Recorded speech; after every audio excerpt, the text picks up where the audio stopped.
When the hospital called to demand my daughter's overdue medical fees again, my ex-husband finally stepped in and cleared our entire balance. He looked at our daughter, whose lips were tinged a sickly blue with her heart condition, his eyes swimming with guilt. Let's get remarried. The child is innocent. I didn't hesitate. I merely nodded with absolute apathy. After we remarried, I stopped picking fights with his high school sweetheart. Our daughter Lily also stopped desperately trying to steal her father's attention away from his sweetheart's daughter. When his grand drone and fireworks show for his sweetheart's birthday made local headlines, my daughter and I didn't shed a single tear or make a scene. Even when we ran into them at the hospital, Lily and I merely kept our heads down and walked past them briskly. We became exactly what he had always wanted, quiet, generous, and perfectly behaved. Yet his eyes welled with tears as he asked, "Honey, why don't you check my phone anymore? Lily, why don't you want Daddy to stay with you anymore?" After finalizing the remarriage paperwork, I walked back to my department. Cyrus followed close behind me as we reached the door of the private pediatric suite reserved for Lily. The door was slightly ajar, and the sound of soft laughter drifted out. I pushed it open. Evelyn was sitting right by the bedside, peeling an apple for Penny. "Jillian." Evelyn jumped up, looking flustered and helpless. "Please don't misunderstand. Penny was having such bad chest pains earlier, and Cyrus said it was fine to use this room temporarily. We'll move out to the corridor right now. We absolutely won't take Lily's spot." Her eyes welled with tears instantly as she clutched the hem of her cardigan, though her feet didn't move an inch. I offered a polite nod, remaining entirely silent. "Daddy." Penny cheered from the bed, tossing the blanket aside to throw herself into Cyrus' arms. Evelyn quickly held her back, looking terrified of angering me. "Penny, how many times has Mommy told you? That's Uncle Cyrus." Cyrus looked at me, his expression deeply awkward. Seeing that neither Lily nor I had any reaction, a flash of surprise crossed his eyes. The bedside table was piled high with Penny's toys. Evelyn bit her lower lip. "Penny is afraid of bitter medicine, so I had to use these toys to coax her into taking it." The air in the room seemed to freeze. I felt a gentle tug at the hem of my nurse's scrub top. Lily's lips were a sickly shade of blue. She looked up at me, her voice barely a whisper. "Mommy, I can use the extra bed in the hallway. I don't hurt that much." My heart clenched violently, a suffocating ache spreading through my chest. In the past, whenever Lily's chest pains flared up, she would writhe in agony across the mattress. She would cry, smash whatever she could reach, and scream at the top of her lungs for her father to hold her. Back then, Cyrus would always scold me with a cold face, saying that as a head nurse, I was spoiling our daughter into a brat. But now, even though her little hands were ice cold and her breath trembled with pain, she kept it entirely bottled up. She had finally realized only children who are loved have the luxury of showing weakness when they are sick. Cyrus frowned. Evelyn hurriedly started packing up their things. "Jillian, please don't be angry with Cyrus. We're leaving right now." She held Penny, trembling as though I were some kind of heartless monster. In the past, I would have been shaking with rage at her manipulative, fragile act, turning on Cyrus in an explosive argument. But today, I just stood there quietly, my eyelids barely fluttering. Cyrus spoke up suddenly. "Evelyn, pack your things and take Penny out. Lily's heart can't handle any noise." Evelyn froze, her tears spilling over. Penny began to sob loudly. "Daddy, I feel sick. I want Daddy to stay with me." Cyrus hesitated, looking at Penny with pity, then glanced at me. I curled my lips into a faint, empty smile. "Since you care so much about Penny, Mr. Porter, it's only right that you go keep her company." He froze, clearly not expecting me to say that. He opened his mouth but found no words. Finally, he muttered, "I'll be back later," and yellowed under the weight of his guilt, quickly leaving. With the mother and daughter, the room finally fell silent. I expertly helped Lily change into her hospital gown and hooked her up to the monitors. A short while later, my phone screen lit up. It was a message from Evelyn. "Jillian, I'm so sorry. Penny had another heart spasm just now, and she wouldn't cooperate with the doctors unless Cyrus held her hand. He might not be able to make it back tonight." Attached was a video. In the video, Penny was sweetly holding Cyrus' hand, calling him Daddy, while Cyrus wiped the sweat from her brow with absolute tenderness. I didn't even bother to reply. I locked the screen and went back to checking Lily's blood pressure. Cyrus didn't return until noon the next day, just as I was feeding Lily some liquid food.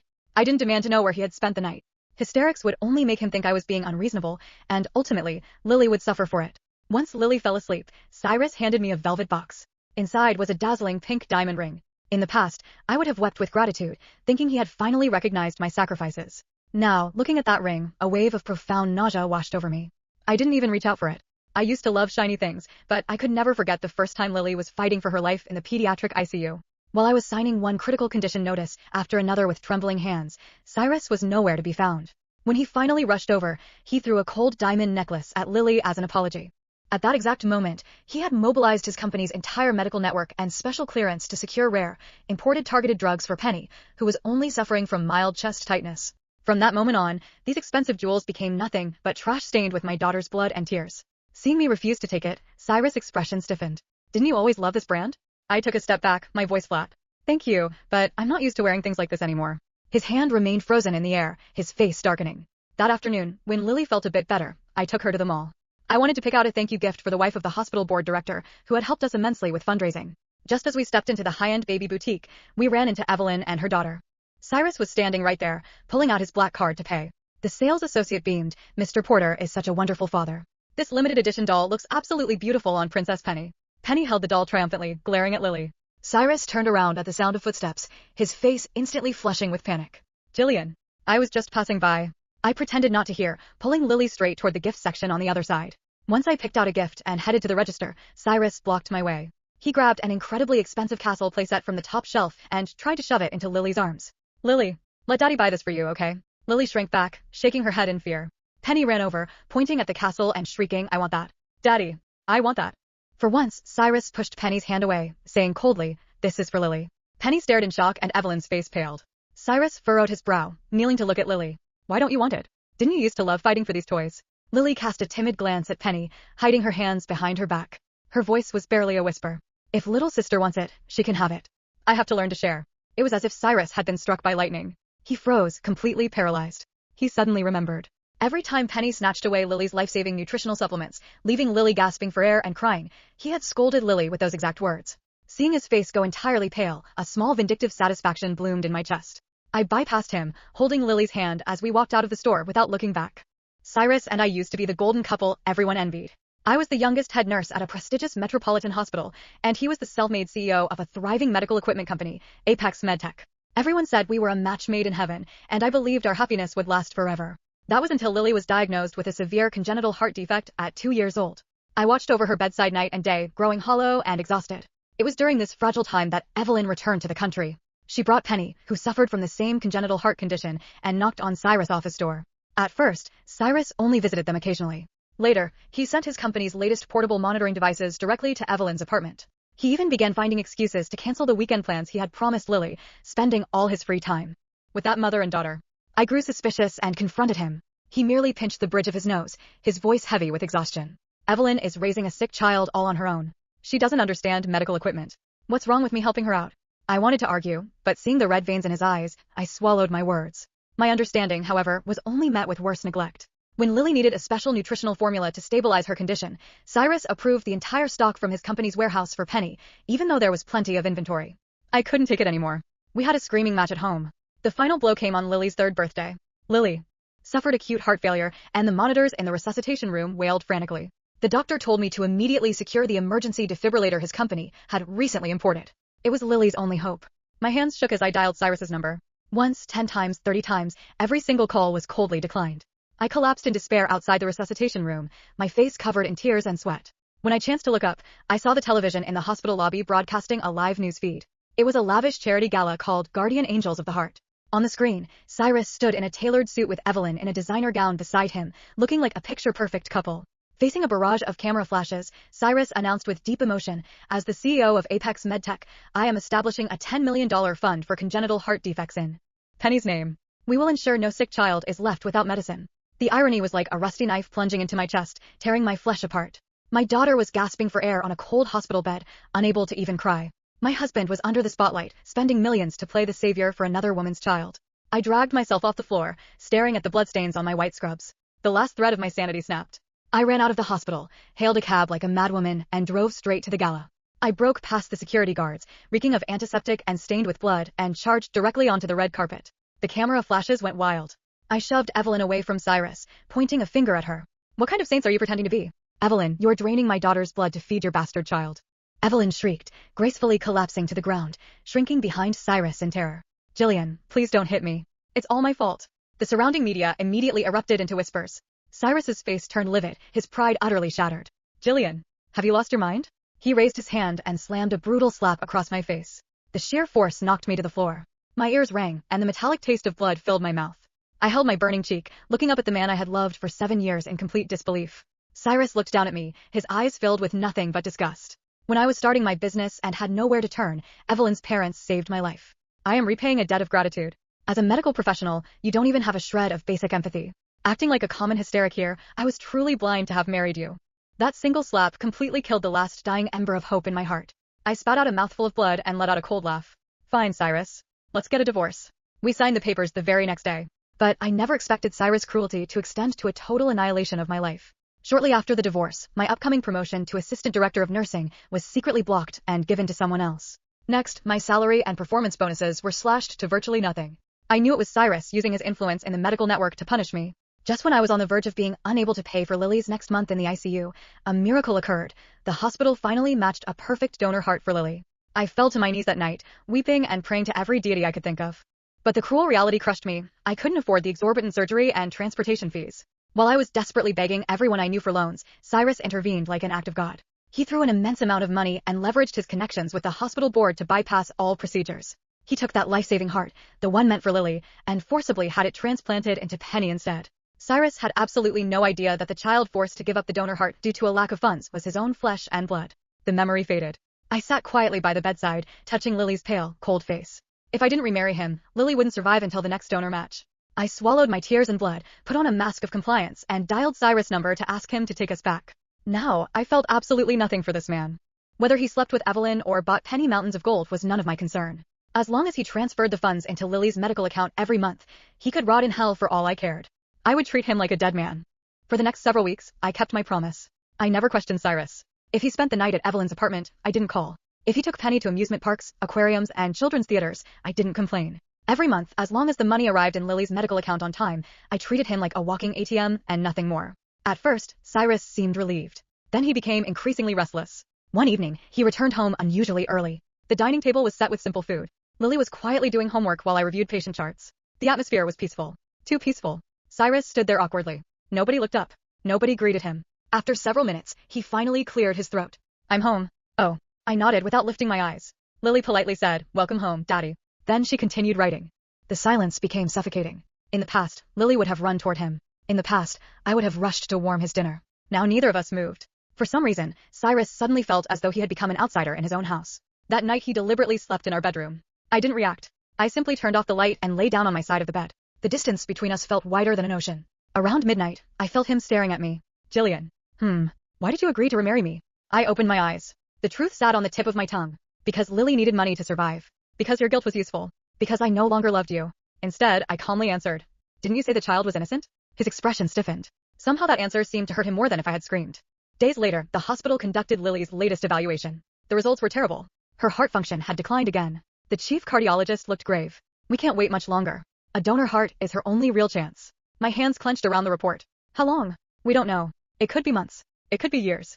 I looked at Lily through the glass window. She was sitting quietly on the bed, drawing pictures. Children with severe heart disease mature too quickly. They learn early that life isn't guaranteed. That afternoon, I went to the hospital rooftop and cried for the first time in months. Not because of Cyrus. Not because of Evelyn. Only because I was afraid. Afraid I would lose my daughter. When I returned downstairs, I unexpectedly heard raised voices coming from a conference room. The door wasn't fully closed. Inside stood the hospital director. Across from him was Cyrus. "What do you mean the donor records are sealed?" The director looked uncomfortable. "Mr. Porter, that information is confidential. I want to know who the original recipient was." My footsteps froze. The air left my lungs. The original recipient. The heart that had belonged to Lily. The heart he stole. My pulse thundered in my ears. The director shook his head. "Please stop asking. Some things are better left alone." Cyrus' jaw tightened. "No. Ever since the transplant, something hasn't felt right. I've investigated every step of the process." The director's face turned pale. "Enough." But Cyrus wasn't listening anymore. His voice grew colder. "The child who lost that donor heart. Who was it?" I slipped away before either man could notice me. My hands were shaking. After all this time, why was he suddenly investigating? That night, Cyrus didn't go to Evelyn's place. He locked himself inside his study. The lights remained on until dawn. 3 days later, the answer arrived. Not through the hospital. Through Penny herself. I had just finished a shift when I received a frantic call from Cyrus. His voice sounded strange. Almost broken. "Jillian." "What?" "Where are you?" "At work." There was a long silence. Then he whispered. "I need to see you." When I arrived at his office, the room looked like a disaster zone. Documents covered every surface. Medical records. Donation files. Transplant reports. And in the center of the desk sat one thin folder. Lily's folder. My blood turned cold. Cyrus looked as though he had aged 10 years overnight. His eyes were bloodshot. His hands trembled. "How long?" His voice cracked. "How long were you going to keep this from me?" I didn't answer. I didn't need to. The truth was already written in black and white. The dates. The donor match. The funding rejection. The emergency transfer. The transplant approval. Everything. All of it. His eyes filled with tears. The child. He swallowed hard. The child who lost the donor heart. His entire body shook. Was Lily. For a moment, neither of us spoke. Years of pain hung between us. Then Cyrus collapsed into a chair. A grown man. A powerful CEO. Completely shattered. "No." His voice was barely audible. "No." Over and over. Like a prayer. Like a punishment. And for the first time since our marriage began falling apart, I felt absolutely nothing. No satisfaction. No hatred. No victory. Only exhaustion. Because no matter how much regret Cyrus felt now, no amount of guilt could put that stolen heart back into my daughter's chest. And deep down, we both knew it. Cyrus sat motionless for a very long time. The office was silent except for the faint hum of the air conditioner. Eventually, he lifted his head. His eyes were red. When did you find out? I laughed softly. The sound was empty. The same day you took it. His face drained of color. You knew. I watched the transplant team wheel Penny into surgery. My voice remained calm. I watched everyone celebrate because another child had been saved. I watched Lily's file get pushed aside. His breathing became ragged. And you never told me? I looked at him. For the first time in years, I didn't see a husband. I didn't even see an enemy. I saw a stranger. I tried to. His shoulders stiffened. I called you 37 times during Lily's heart failure. I begged your secretary to connect me. I went to your office. I went to your company. I went everywhere. My gaze drifted to the window. But you were busy. Every word landed like a knife. Because they were true. The color completely disappeared from his face. The memory clearly came back to him. The gala. The cameras. The applause. The slap. The divorce. Everything. Suddenly he covered his face with both hands. A broken sound escaped his throat. It was the first time I had ever seen Cyrus cry. Not because he lost money. Not because he lost his reputation. Not because another woman disappointed him. But because he finally understood what he had done. Hours later, I left the office. I didn't comfort him. I didn't stay. There was nothing left to say. The next morning, the entire hospital exploded into gossip. Apex Medtech had launched an internal investigation. Several executives were suspended. Donation records were being audited. Special approval procedures were under review. By afternoon, another piece of news spread. The $10 million Penny Heart Foundation had been frozen. No one knew why. Only I knew. Cyrus had spent the entire night digging through every record connected to Penny. And the deeper he looked, the uglier the truth became. 3 days later, he appeared outside Lily's room. He looked exhausted. Like he hadn't slept. Lily was coloring quietly. The moment she saw him, she politely smiled. Hello, Daddy. The distance in that greeting nearly broke him. He sat beside her bed. For a while, neither spoke. Then Cyrus carefully pulled out a large gift box. Inside was the castle playset from the toy store. The one she had refused. Lily. His voice was cautious. Daddy bought it for you. Lily looked at it. Then looked at him. Then gently pushed the box back. No thank you. His hand froze. I don't want it anymore. The room became painfully quiet. Children can be brutally honest without meaning to be. And that simple sentence hurt far more than any accusation. Cyrus lowered his eyes. When did you stop wanting it? Lily thought for a moment. Then answered seriously. The day Penny cried because she wanted it. His face crumpled. Because he knew exactly what she meant. That was the day she learned that whatever Penny wanted, Penny got. And whatever Lily wanted, she had to give up. Even if it was a toy. Even if it was her father's attention. Even if it was a heart. That evening, Evelyn arrived unexpectedly. She stormed into the hospital room. For once, her carefully maintained elegance was gone. Her face was pale with panic. Cyrus. He didn't even look at her. Cyrus, you need to explain what's happening. Nothing. The foundation accounts are frozen. Still nothing. Our apartment lease was terminated. Silence. Penny's treatment team said the company's sponsorship has ended. At last, Cyrus raised his eyes. The look in them made Evelyn step back. It was cold. Ice cold. Did you know? She froze. His voice shook. Did you know the donor heart belonged to Lily? The room went silent. For a split second. Just a split second. Fear flashed across Evelyn's face. That single reaction told Cyrus everything. No. His voice broke. You knew. Evelyn immediately started crying. Cyrus, listen to me. You knew. He stood up. The fury in his eyes was terrifying. You knew and you never said anything. I was afraid. Evelyn screamed. I was afraid Penny would die. So you let my daughter die instead? The words echoed through the room. Even the nurses outside stopped moving. Evelyn collapsed into tears. But this time nobody pitied her. Not Cyrus. Not me. Not even Lily. Because everyone finally understood. A frightened mother might make selfish choices. But she had watched another little girl lose her chance to live. And stayed silent. 2 weeks later, Cyrus publicly stepped down as CEO of Apex Medtech. The news made national headlines. The official statement cited personal reasons. The real reason sat beside me in a hospital bed, drawing flowers with shaky little hands. For the first time in years, Cyrus devoted every waking hour to finding another donor heart. He called every hospital, every transplant network, every specialist. He spent millions, then tens of millions, then more. Nothing mattered except Lily. But reality was cruel. Money could not manufacture a matching heart. Every day that passed was another day Lily grew weaker. One rainy afternoon, she suddenly tugged on my sleeve. Mommy? Yes, sweetheart. She looked toward the window. The rain streaked down the glass. Is Daddy sad? My throat tightened. A little. Lily nodded thoughtfully. Then she said something that made me almost cry. I don't want Daddy to be sad. I stared at her. This child. This endlessly kind child. The child everyone had failed. Still worried about the people who hurt her. Lily smiled weakly. When I get better, I'll tell him it's okay. Outside the room, hidden beyond the half-open door, a man quietly fell to his knees. And sobbed. Cyrus stayed on the floor long after Lily fell asleep. I found him there hours later. His back was against the wall outside her room. His eyes were swollen red. For years, I had imagined what it would feel like to see him suffer. I thought it would be satisfying. It wasn't. It was just sad. Because his suffering changed nothing. Lily still needed a heart. Lily was still dying. The next month was the hardest yet. Her condition deteriorated rapidly. Walking from the bed to the bathroom left her breathless. Her lips were almost constantly tinged blue. The nurses grew quieter whenever they checked her chart. Even the cardiologist stopped making optimistic promises. One afternoon, while I was helping Lily finish a puzzle, the chief physician entered the room. His expression immediately made my stomach drop. Cyrus. The doctor looked directly at him. We need to talk. The room went silent. Cyrus slowly stood. What is it? The doctor hesitated, then said quietly. The latest test results show severe progression. My fingers tightened around the puzzle piece. We estimate. He stopped, as though the words physically hurt. Without a transplant, Lily may only have a few months left. The world seemed to stop. I couldn't hear anything. Couldn't breathe. Couldn't think. A few months. Only a few months. Beside me, Lily looked confused. She didn't fully understand. But Cyrus did. His face went completely white. The doctor left shortly afterward. The room became eerily quiet. Lily reached for my hand. Mommy? I immediately forced a smile. What is it, sweetheart? Why are you crying? Only then did I realize tears were streaming down my face. That night, Cyrus disappeared. Nobody knew where he went. Not his assistants. Not his lawyers. Not his former board members. Nobody. 3 days later, he returned looking like a ghost. He walked directly into Lily's room. His clothes were wrinkled. His beard had grown in. His eyes were bloodshot. But there was something else there. Hope. For the first time in months. Hope. He knelt beside Lily's bed. Daddy has good news. Lily blinked. What is it? Cyrus took a shaky breath. A donor heart has been found. The room froze. My mind went blank. What? The word escaped me before I could stop it. Cyrus looked at me. A compatible donor. The chief physician entered moments later carrying a folder. The match percentage was astonishingly high. Higher than anyone expected. Practically perfect. The doctor himself looked stunned. It's the best match we've seen. My hands began trembling. After everything. After all the suffering. After all the hopelessness. A miracle had finally appeared. Tears rolled down my cheeks before I could stop them. Lily looked between us. Then smiled. A small, tired smile. Mommy? Yes. Does that mean I can go home someday? My voice broke. Yes. I grabbed her little hand. Yes, sweetheart. For the first time in years, I allowed myself to believe it. Maybe she would live. Maybe she would grow up. Maybe she would go to school. Maybe she would have birthdays and friends and dreams. Maybe she would finally get the future she deserved. Preparations for the surgery began immediately. The hospital moved with incredible speed. Specialists arrived. Operating rooms were reserved. Transplant teams coordinated every detail. Everything was finally falling into place. Then, the night before surgery, I discovered something strange. I had gone to deliver paperwork to the transplant coordinator. A file sat partially open on the desk. A donor file.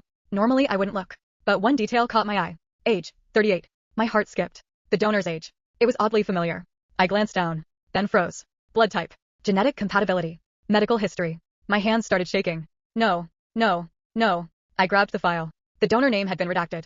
But I already knew. Because I had spent years reading medical records. And I recognized every single detail. The height. The blood type.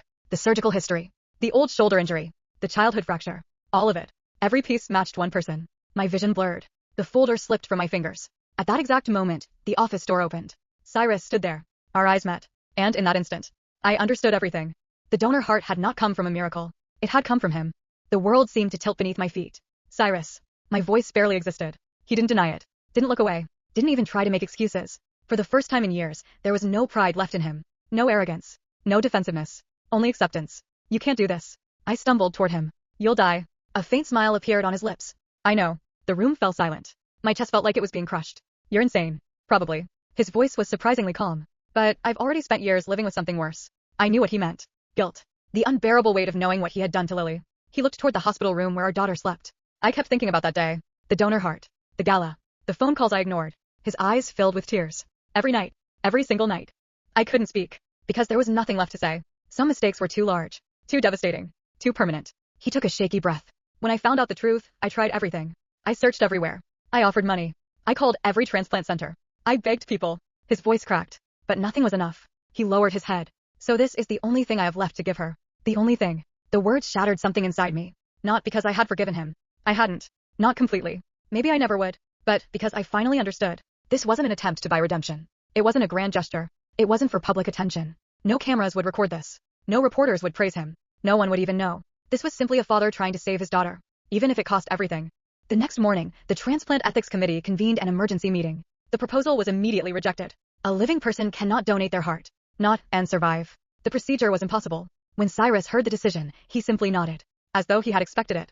As though he had already prepared himself for disappointment. But fate had one final twist left. Later that afternoon, another call arrived. A genuine donor. A young man who had suffered a catastrophic brain injury hundreds of miles away. His family had chosen organ donation. The match was extraordinary. Nearly identical to Cyrus's compatibility profile. The entire transplant team sprang into action. This time, it was real. This time, no one could take it away. When the surgeon confirmed the heart was en route, Cyrus sat beside Lily's bed and cried harder than I had ever seen.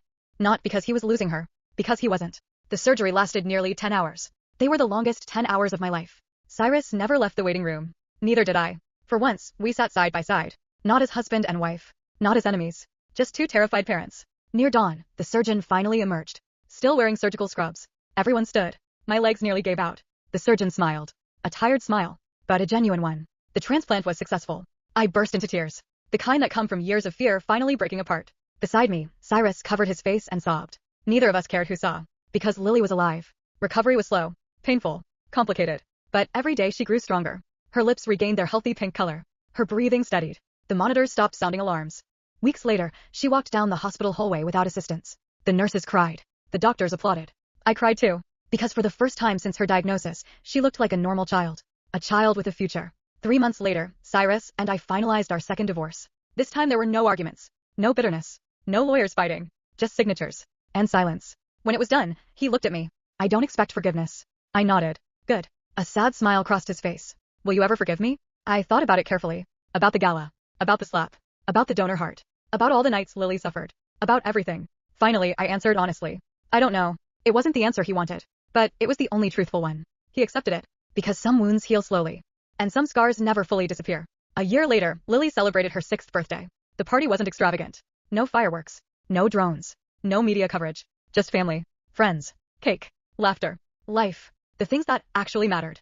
As Lily blew out her candles, she squeezed her eyes shut and made a wish. Everyone clapped. What did you wish for? Someone asked. Lily smiled. A secret. Later that evening, as the guests began leaving, she tugged on my sleeve. Mommy. Yes. She pointed toward the yard. Cyrus stood there alone, watching from a respectful distance. He hadn't wanted to intrude. He only wanted to see her birthday. Lily looked up at me. Can Daddy come have cake too? I followed her gaze. The sunset painted the sky gold. For a long moment, neither of us spoke. Then I looked back at my daughter. At the child who had suffered more than anyone. The child whose heart remained astonishingly kind. And I smiled. Go ask him yourself. Lily immediately ran across the lawn. Daddy. Cyrus turned. His eyes widened. Then Lily threw her arms around him. Come eat cake. Tears instantly filled his eyes. He looked toward me. I didn't wave. I didn't smile. But I didn't stop him either. And somehow, that was enough. As father and daughter walked back toward the party together, I watched the two figures beneath the fading sunlight. The future wouldn't be perfect. The past could never be erased. But Lily was alive. She was laughing. She was loved. And after everything we had survived, that was enough.